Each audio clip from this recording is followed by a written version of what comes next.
Assalamualaikum warahmatullahi wabarakatuh. Perkenalkan, nama saya Indri Fitriani Mahmud. Di sini saya akan menjelaskan materi tentang saham.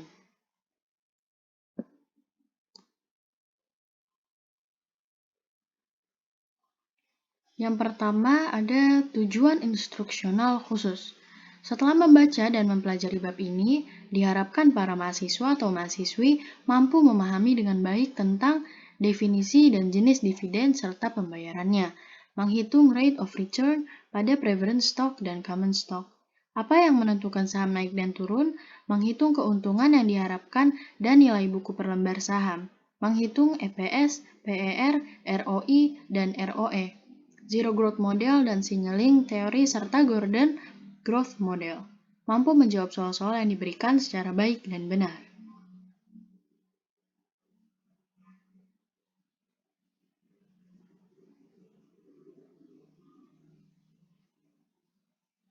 Selanjutnya, ada banyak pihak yang terlibat dalam bermain di pasar saham. Secara umum, ada tiga, yaitu investor, spekulan, dan government.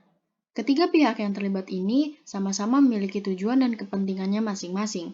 Seperti pemerintah mencoba mengatur dan membuat arah pasar saham sesuai dengan kondisi dan target yang diinginkan dalam rencana pembangunan baik secara jangka pendek dan panjang. Untuk lebih jelasnya, marilah kita melihat beberapa hal yang perlu diketahui dan dipelajari tentang saham.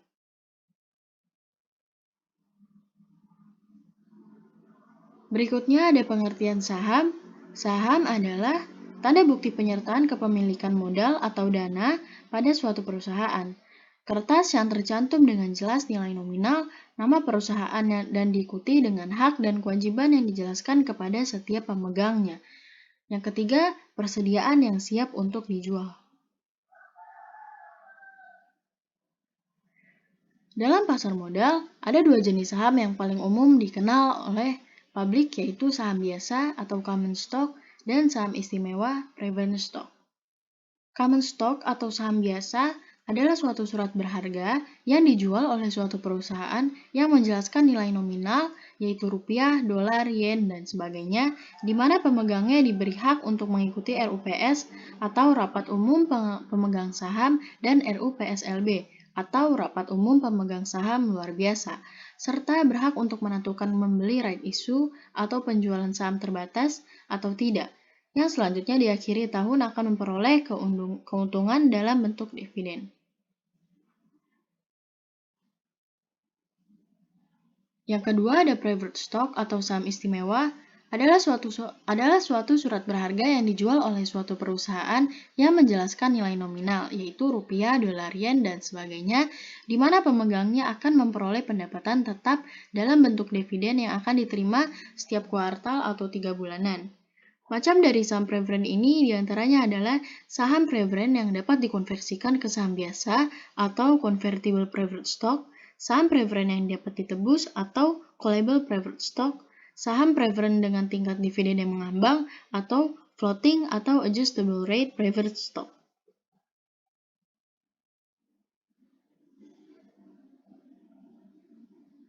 Selanjutnya ada jenis-jenis saham biasa. Yang pertama blue chip stock atau saham unggulan, yang kedua growth stock, yang ketiga defensive stock atau saham-saham defensif.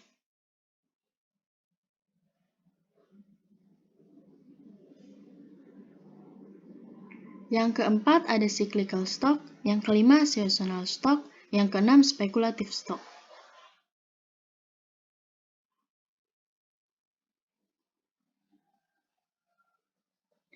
Berikutnya ada jenis-jenis saham biasa. Blue chip stock, yaitu saham unggulan, dikenal secara nasional dan memiliki sejarah laba, pertumbuhan, dan manajemen yang berkualitas. Yang kedua ada growth stock, adalah saham yang diharapkan memberikan pertumbuhan laba yang lebih tinggi dari rata-rata saham-saham lain, dan karenanya mempunyai PER yang lebih tinggi. Yang ketiga, defensive stock, atau saham-saham defensif, adalah saham yang cenderung lebih stabil dalam masa resesi atau perekonomian yang tidak menentu, berkaitan dengan dividen, pendapatan, dan kinerja pasar.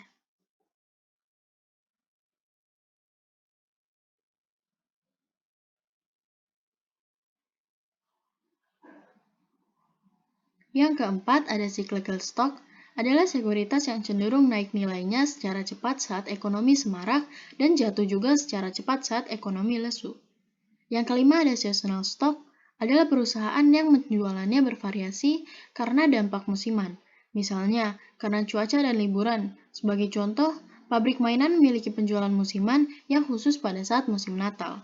Yang terakhir, ada speculative stock, adalah saham yang kondisinya memiliki tingkat spekulasi yang tinggi, yang kemungkinan tingkat pengembalian hasilnya adalah rendah atau negatif.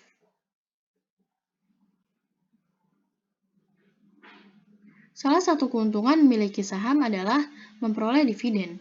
Menurut Black's Law Dictionary, dividen adalah the distribution of current of accumulated earning to the shareholders of corporation pro rate based on the number of shares owned. Pembayaran dividen dapat dilakukan dalam bentuk tunai atau cash, namun ada juga pembayaran dividen dilakukan dalam bentuk pemberian saham, bahkan juga dalam bentuk pemberian properti. Selanjutnya ada agio saham. Agio saham merupakan selisih dari harga jual dan harga beli. Dimisalkan, harga jual adalah Rp750 per lembar dan harga beli adalah Rp820 per lembar. Maka, agio saham yang dicatat adalah Rp70 per lembar saham. Selanjutnya, menghitung rate of return pada preferred stock dan common stock. Ada yang menarik pada saat seseorang memiliki preferred stock atau saham istimewa jika dilihat dari perspektif rate of return, yaitu saham preferred ini biasanya memberikan dividen yang tetap setiap tahunnya, seperti halnya obligasi. Pada umumnya, saham preferred ini tidak mempunyai hari jatuh atau perpetuity. Rate of return dari saham preferred ini dapat ditentukan dengan menggunakan rumus sebagai berikut. Rate of return sama dengan dividen per lembar saham preferred per harga pasar. Contoh soalnya, diketahui bahwa PT Mutiara Timur memiliki saham istimewa dengan nilai nominal sebesar 1 miliar dan pembayaran dividen dilakukan di setiap tahunnya sebesar 150 juta, serta harga pasar untuk saham tersebut sebesar 420 juta. Maka berdasarkan data tersebut, kita dapat menghitung rate of return dari saham preferred PT Mutiara Timur. Caranya dividen lembar saham preferred dibagi harga pasar, yaitu 150 juta per 420 juta, dan hasilnya 0,3571 atau 35,71. Maka rate of return yang diperoleh adalah 35,71%.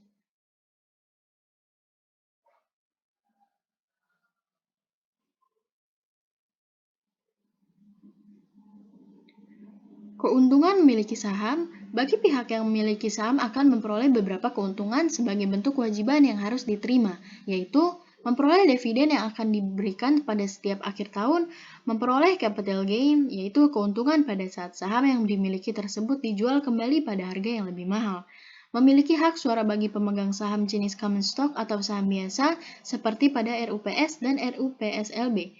Dalam pengambilan kredit di perbankan, jumlah kepemilikan saham yang dimiliki dapat dijadikan sebagai salah satu pendukung jaminan atau jaminan tambahan, dengan tujuan untuk membuat lebih yakin pihak penilai kredit dalam melihat kemampuan calon debitur.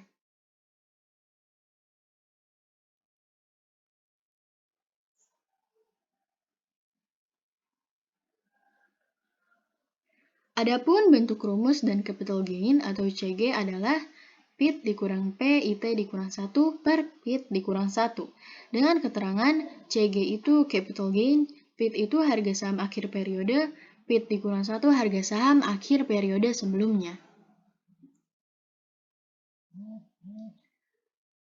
Berikut adalah kondisi terjadinya capital gain.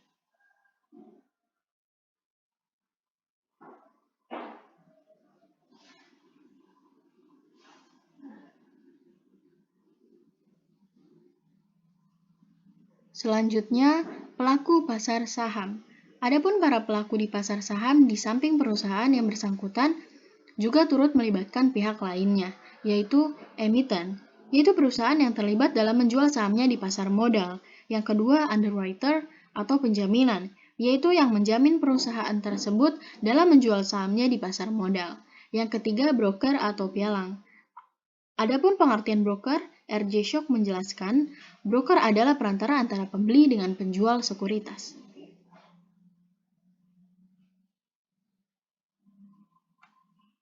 Berikutnya, menghitung keuntungan yang diharapkan dari saham.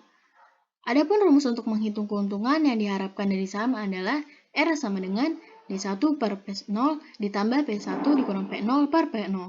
Dengan keterangan R keuntungan yang diharapkan dari saham, D1 dividen tahun 1, P0 harga beli, P1 harga jual.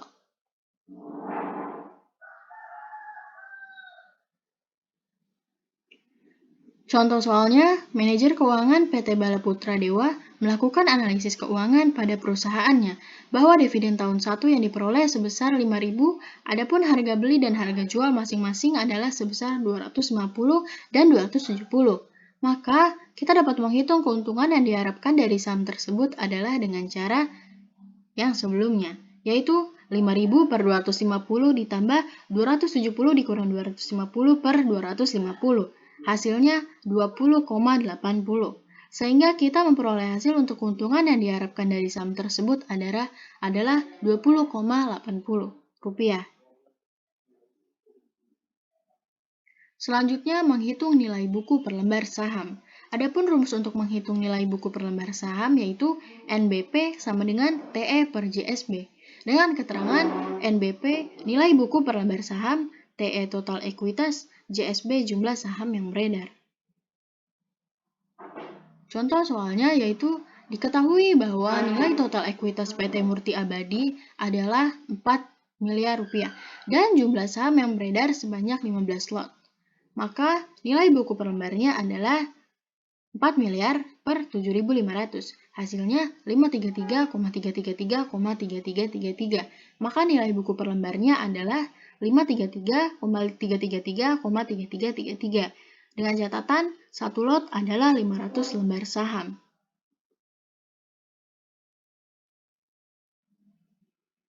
Menghitung pembayaran dividen yang tidak teratur.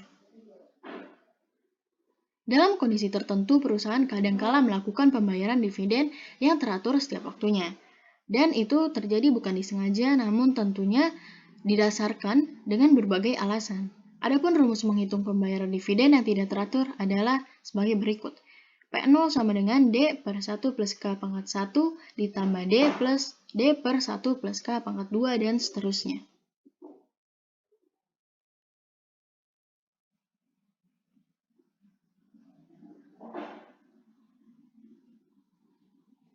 Dengan keterangan P0 yaitu nilai intrinsik saham, D dividen, K tingkat diskonto. Contoh soalnya, sebuah perusahaan membayarkan dividen selama 8 periode sebagai berikut.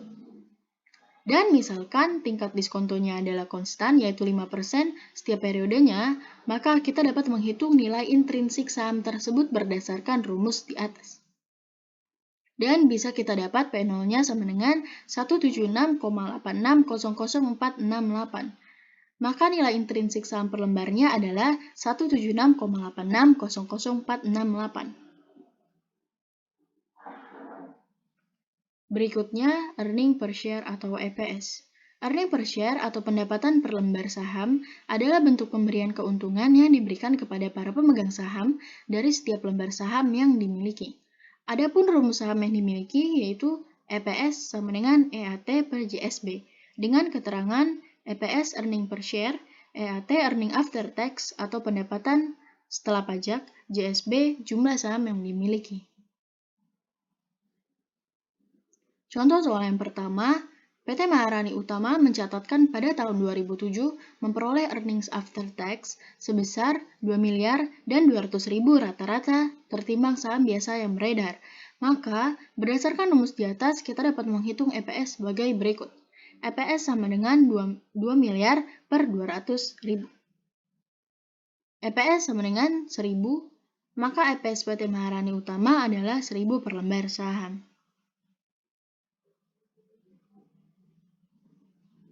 Contoh soal yang kedua, Manajer keuangan PT Sentral Mutiara mengkonfirmasikan bahwa di tahun 2008 telah memperoleh EAT sebesar 6,3 miliar dan saat ini terdapat 120.000 rata-rata tertimbang saham biasa yang beredar. Maka selanjutnya kita dapat menghitung EPS PT Sentral Mutiara sebagai berikut. EAT per JSB 6,3 miliar per 120.000, hasilnya 52.500. Maka EPS PT Sentral Mutiara adalah 52.500 lembar saham yang berbeda.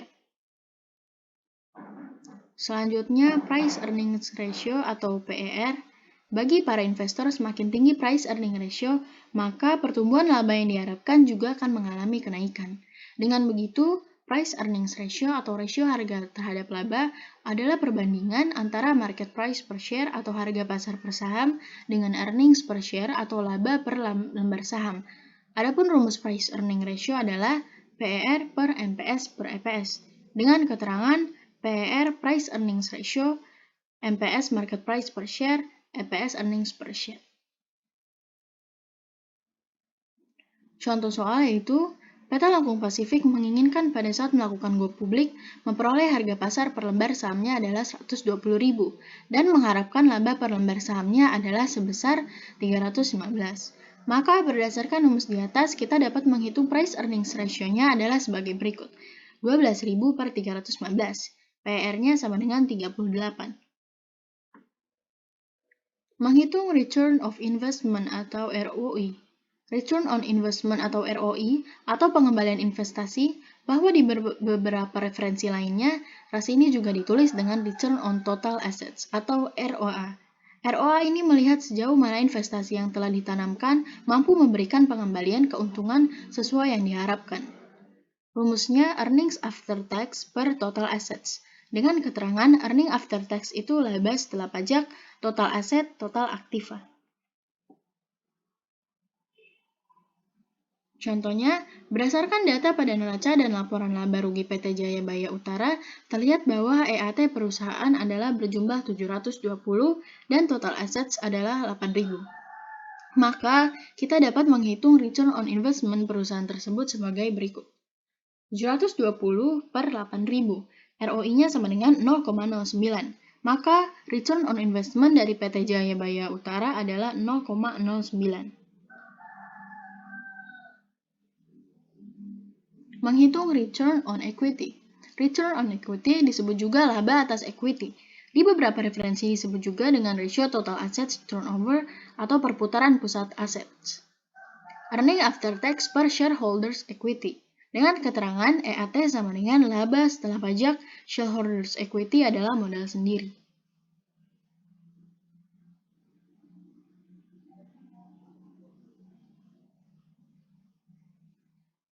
Contoh soalnya, berdasarkan data pada laporan keuangan PT Gunung Bromo pada tahun 2010, disebutkan bahwa laba setelah pajak perusahaan adalah dan dana sendiri sekian rupiah. Maka kita dapat menghitung return on equity dari PT Gunung Bromo tersebut sebagai berikut. 1.265 per 3.803. Hasilnya 0,33. Maka return on equity dari PT Gunung Bromo tersebut adalah 0,33.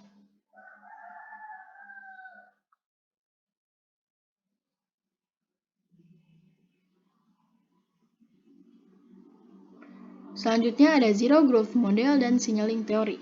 Zero Growth Model atau yang lebih banyak investor menyebutnya model tidak bertumbuh. Rumus Zero Growth Model ini adalah bahagian penyempurnaan dari rumus di atas, yaitu P0 sama dengan D per 1 plus K per pangkat 1 ditambah D per 1 plus K pangkat 2 dan seterusnya.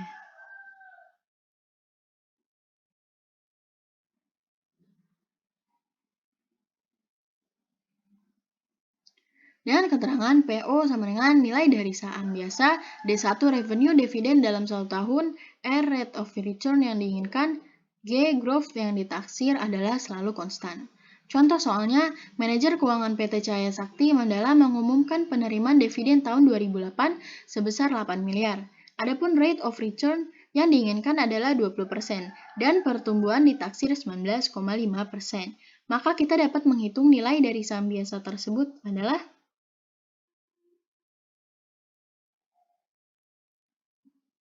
P0 sama dengan D1 per R dikurang G. P0 sama dengan 8 miliar per 0,20 dikurang 0,195. P0 sama dengan 8 miliar per 0,005. Maka nilai dari saham biasa tersebut adalah 1,6 miliar.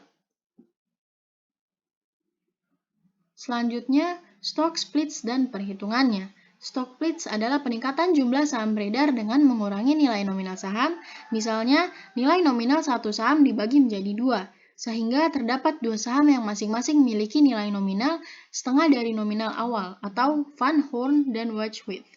Sedangkan menurut Hendy M. Fakhrudin, stock splits atau pemecah saham adalah pemecahan nilai nominal saham menjadi nominal yang lebih kecil.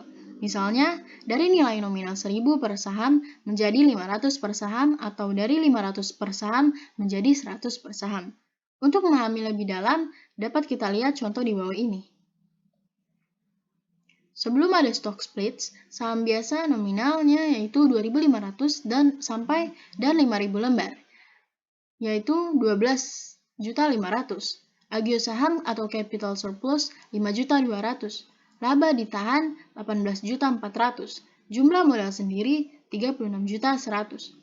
Setelah adanya stock splits atau 2-to-1 splits, saham biasa 12.500.000, agio saham 5.200.000, laba ditahan 18.400.000, jumlah modal sendiri 36.100.000.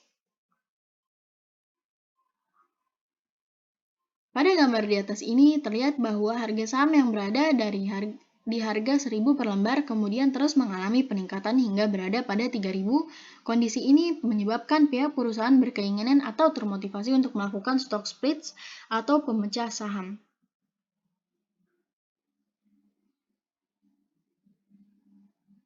Mungkin hanya itu yang bisa dapat saya sampaikan. Kurang lebihnya mohon maaf. Wassalamualaikum warahmatullahi wabarakatuh.